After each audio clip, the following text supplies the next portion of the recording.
একজন শিক্ষক বলতেন, জীবনে যা কিছুই করো না কেন নিজের সুখের চাবিকাঠি অন্য কারোর হাতে তুলে দিও না।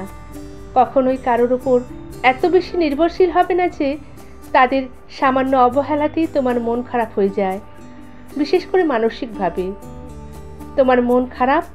তাহলে হেমন্তের গান শোনো, নিজের জন্য এক কাপ ধোয়া ওটা কফি বানাও, বিকেলে মিষ্টি রোদে আপন মনে হাঁটো, কিংবা প্রিয় লেখকের বইয়ে ডুব দাও। যদি কোনো সৃজনশীলতা থাকে তবে সেটাই হোক তোমার সঙ্গী।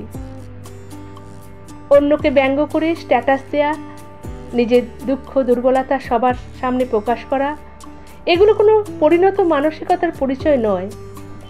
খুব বেশি একা লাগলে বা মন খারাপ হলে ঘর অন্ধকার করে কিছুক্ষণ চুপচাপ বসে থেকো, প্রার্থনা করো, পুরনো স্মৃতি মনে করো, হাসো, কাঁদো, কিন্তু নিজের সাথে এমন একটা সম্পর্ক গড়ে তোলো যেন দুঃখের দিনগুলোতে কাউকে না পেলেও নিজেই নিজের সবচেয়ে কাছের বন্ধু হয়ে উঠতে পারো। যদি কোনো কাজে সফল হও, নিজেকে পুরস্কৃত করো। যদি ব্যর্থ হও, নিজের সাথে একটু অভিমান করো, কিন্তু হাল ছাড়বে না। তবে কখনোই অন্যের চোখে নিজের পারফেকশন খোঁজার ভুল করো না, কারণ মানুষ সবসময় তোমার গুণের চেয়ে তোমার ত্রুটিগুলোই দেখতে বেশি পছন্দ করবে। তুমি যদি পারো সেটাই যথেষ্ট। একা রেস্টুরেন্টে বসে খাওয়াটা স্বাভাবিক মনে করো, একা পার্কে সময় কাটানোটা যেন হাস্যকর না লাগে। নিজেকে আর্থিকভাবে স্বাধীন করো, যাতে মুড অফ থাকলে নিজের জন্য এক টুকরো চকলেট কিনতে পারো, নিজের জন্মদিনে নিজেকে একটা সুন্দর উপহার দিতে পারো। সুবিধাবঞ্চিত শিশুদের নিয়ে জন্মদিনের আনন্দ ভাগাভাগি করো। নিজের পছন্দের পোশাক নিজের জন্য নিজেই কিনতে পারো।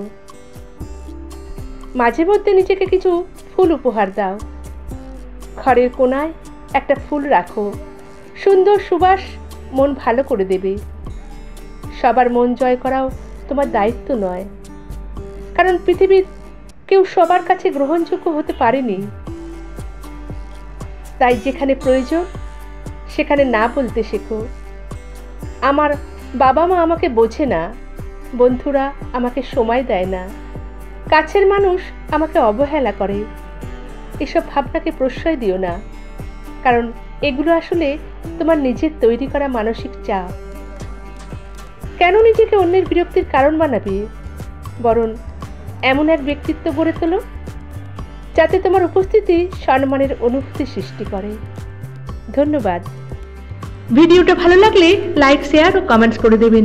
নতুন বন্ধুদের চ্যানেলটা সাবস্ক্রাইব করে পাশে থাকার অনুরোধ রইল। অবশ্যই বেল আইকনটা পুশ করে দেবেন, তাহলে আমার নতুন নতুন গল্প ও ভিডিও আপনাদের কাছে পৌঁছে যাবে। আবার আসবো নতুন ভিডিও নিয়ে। ভালো থাকবেন।